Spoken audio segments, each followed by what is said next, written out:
Hello again to all subscribers and listeners of this channel. This is Obsidian Radio.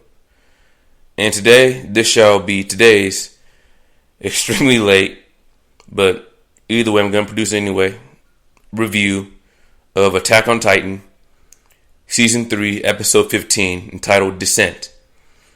And oh man, this was an incredibly splendid episode in my opinion. This was an episode that focused very nicely on one particular character's development in the series. And that character is Bertholdt Hoover. We see him go from a timid follower who seemed to go along with the Reiners' orders to a warrior, albeit misguided, one who finally made the decision to take matters into his own hands. Very nice character arc in this episode, and I'm really admiring how he grew into such a short time period. Well animated episode, well written, with good dialogue and good interactions between the characters. Really like this episode. So let's go ahead and review it.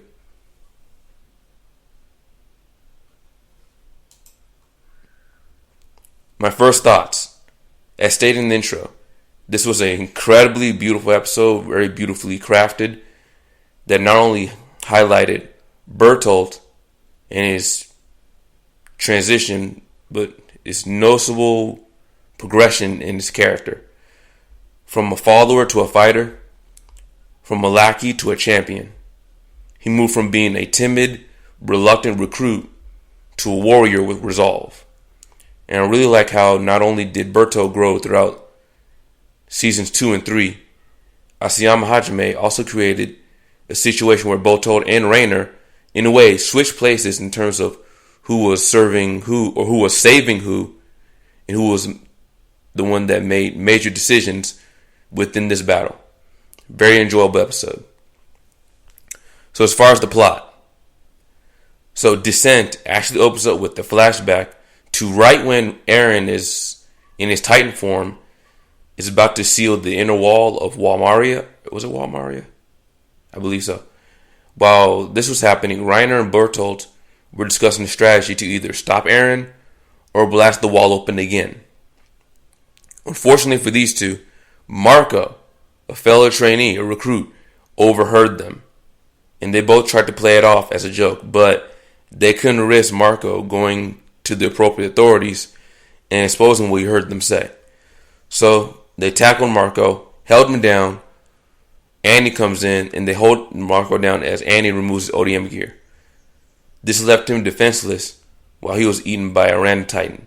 Although why he didn't jump out of the building and run, I don't know, but whatever. So later we go back to the present time with the scouts getting ready to finish off Reiner's body. Just then, Reiner lets out a scream that alerts Bertholdt and the Beast Titan. The Beast Titan who then hurls Bertholdt, who's inside of a barrel, into the Shinganshina district. As soon as Bertholdt sees Reiner, he actually halts his transformation and goes over to Reiner.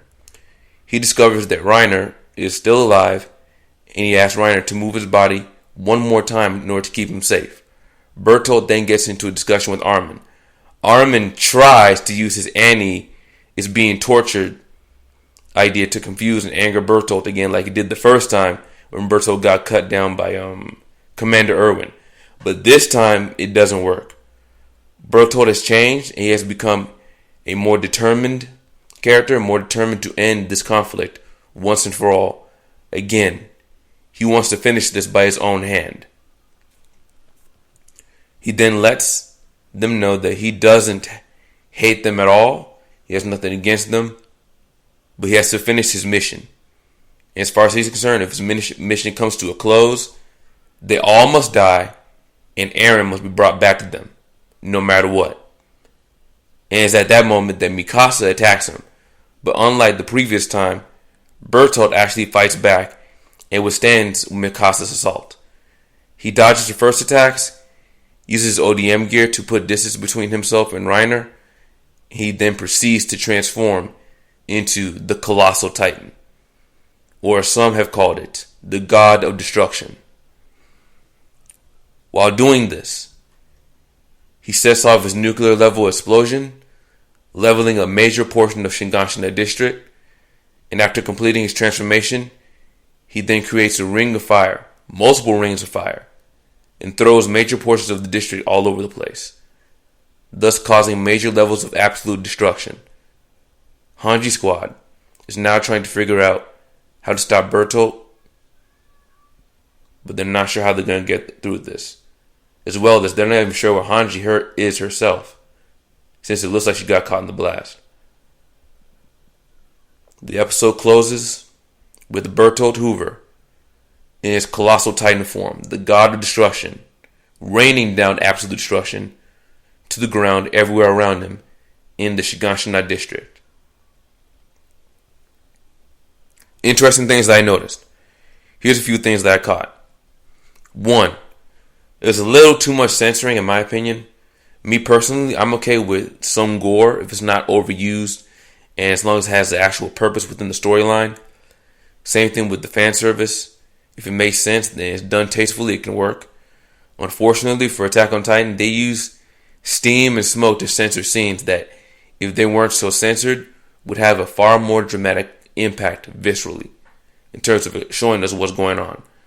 I wouldn't have minded seeing Reiners ripped apart skull, but maybe that's just me. 2. Bertholdt's interesting progression with his combat skills and his resolve. I won't go into too much detail here, but I will expand on these details in major Attack on Titan characters in the near future. I will expand on this type of progression with certain characters in Attack on Titan in the near future and future videos. But one thing I love about Asayama Hajime and his writing style is that he's very good at this gradual character progression. Bertholdt seemed like a timid and afraid character at the beginning of his combat career. You see this with his run-ins with Mikasa Ackerman over and over. So let's go through a breakdown. He gets slashed and nearly dies on Wall Rose the first time he and Mikasa go at it. He runs into Reiner's hands when Mikasa is trying to go after him after they kidnap Eren. He dodges her next attack only a few minutes later. He gets slashed by Erwin and has Eren taken away from him by Mikasa.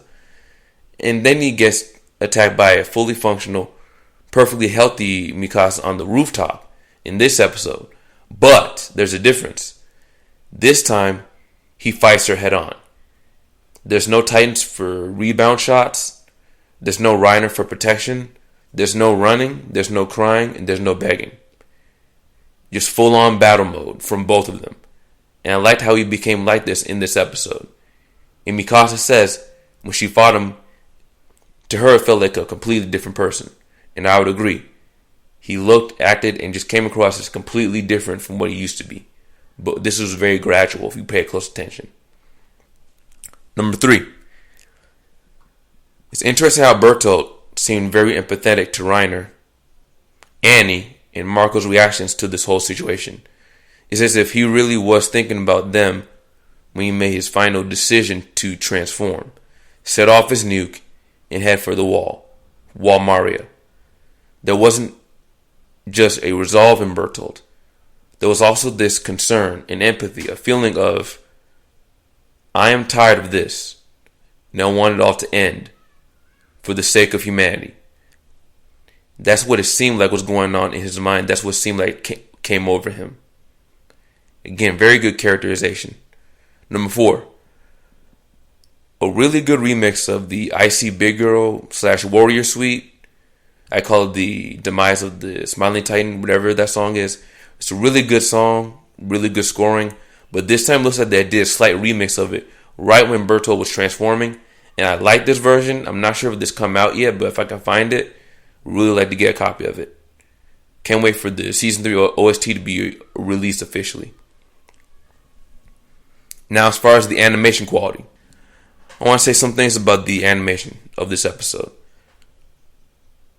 1, I put this together as a longer video in the near future, but I am absolutely convinced that we regular people do not give animators anywhere near enough credit for their work or the skill that they have for the work that they do. So even when I complain, I feel I'm being a bit too judgmental of their craft when I think deeply about how hard this type of work is. But I'll make that in a separate video in the near future if I have the time. 2, there are a few times where the animation does look mildly off, but again, it's not a major concern for me personally, considering how hard these animators work and how I would argue they're overworked in this particular industry. Number 3, I've said it before and I'll say it again. The CGI Colossal Titan, yeah, it could be better, but it's not really that bad, at least not to me. Maybe I'll change my mind in the future, I don't know, but so far, there are some scenes where it looks a little bit off, but to me, it's just not big enough of a deal for me to really complain about it that much. So maybe I'm in the minority, I don't know. Other than these few things, I thought the overall animation was still pretty high level, high bar in terms of quality, especially during the Mikasa and Bertholdt fight. The best thing about the episode, I'll say it's a toss-up between Bertholdt's overall mental transformation from the timid, unsure of himself lackey to the hardened warrior who was willing to take matters into his own hands, the one filled with resolve. A beautiful character arcing, but then there's also Bertholdt's final transformation and subsequent destruction of Shigansha District. Well crafted, and yes, that includes the CGI, stop complaining. These animators worked their asses off, give them a break. But I'll say that transformation sequence was pretty high level. I liked it. I thought it was awesome. Especially the way the actual explosion was animated. Very well done.